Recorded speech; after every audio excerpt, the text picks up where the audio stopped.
na ito, o para sa na ito para sa kanya. Sino? Sir, wala po akong nakakausap po. Wala kang kilala si DPWH. Wala po. Hindi kami maniniwala niyan, wala kang kilala si DPWH. Meron ako yung mga engineer, yung mga district engineers siya.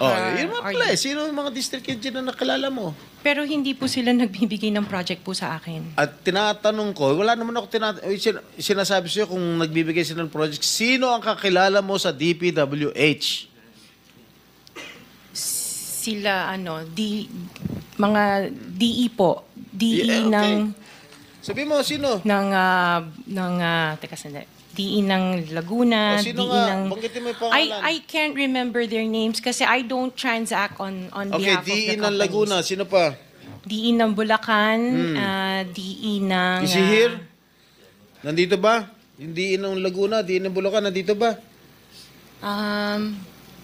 DE ng Bulacan nandito. Okay, paano nyo nalalaman ang mga projects for the bidding? Sino ang nagbibigay ng listahan sa'yo? We don't have a list. Naka 6 minutes ka na, erap.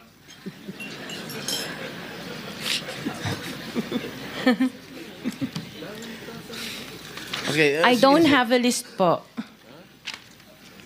Sinisira mo yung... Interjection, Mr. Chair, with the permission of the SP Pro Temp. Okay. On the DPWH na binanggit po niya, Mr. Chair. Okay. Salamat, Mr. Chair, SP Pro Temp. Dahil natatanong po ni SP Pro Temp ang DPWH din in connection sa mga diskaya. I wonder, Mr. Chair, kung natignan na po, nasilip na po ng DPWH, kung may practice ang mga diskaya companies ng pagpapahiram o pagpaparent out ng lisensya nila para mag-force multiply sa capacity nila.